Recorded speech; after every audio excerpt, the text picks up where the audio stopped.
Tapos dito din. Ayan.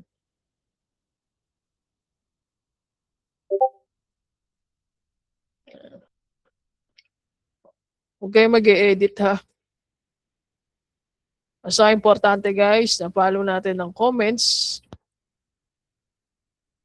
Pero magtira pa rin kayo ng mga obvious yung building. Okay? Not all ha, not all na gagawin yung damage. Ayan. So nagkaintindihan tayo dito guys. Yes po. Okay. Isang malaking comments pero hindi lahat ay ginawa nating damage kasi yung iba talaga is buo pa yung building. And then at this point, pwede na natin to i-submit. Kung solar panel po, asan ang solar? Meron bang solar? Solar panel, hindi natin kinakapture ang solar panel. Ignore nyo lang yung solar panel ha, hindi natin kinakapture yun. Revert. Since wala naman tong mass, walang mass.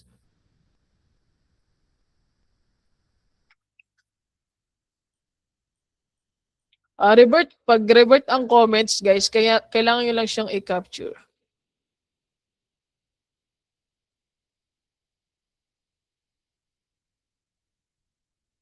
Ignore nyo lang yan ha, ignore nyo lang yung solar.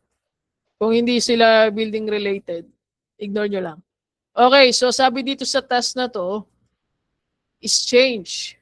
So it means from grass, tapos tinayuan na siya ng building.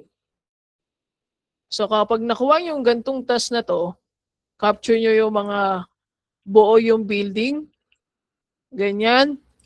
Tapos yung mga wasak or under construction, ganito. Okay? Kakaintindihan tayo guys? Yes po. Wala tayong e-tool dito eh. Feeling lang. So ganun, kapag buo yung building, capture as building. Kapag wasak ang building, capture as damage.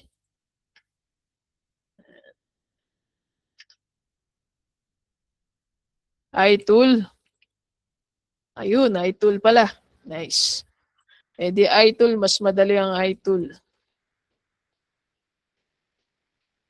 Layo ah. Ayan lang guys, kahit hindi siya ganun kaganda yung pagka-drawing natin. At least, nakuha. Okay, na tumapos na ito ha. Ayoko na yung tapusin. Mamaya i-erase natin yung as creation. Malay nyo, creation rate mamaya, sabihan natin. O sige na guys, bago pa maubos yung task nyo, mag-attendance na tayo. Sa mga excited mag-attendance, make sure nyo naintindihan nyo yung mga sinabi natin. Yes, yes, sir. Sir, may tanong lang po. Oh, Sir, yung meron po kasi nag-pushback ang sabi, revert. Paano po sir i-revert? Wala po yung tool, yung mask niya. The drawing po mano-mano. drawing mo na lang siya. Drawing mo na lang. As Okay, creation. Oh. Ay, Sige po. sorry. Okay na. Ayan na. Okay na po. Ayan na. Oh. Sir, yung nakapag-attendance na. Wag na kayo mag-attendance ha. Yung iba lang. Sir, yung iba hindi maka-join kasi puno na. Mag-transpo na lang sila. Hindi ko naman ito turn off yung transpo. Pwede mag-transmo? Pwede Opo. mag-transpo. Oh, pwede. Sige, dun na lang ako. O sige, doon ka na lang. Okay lang. Hindi, joke lang, pre. Ubus na po transpo.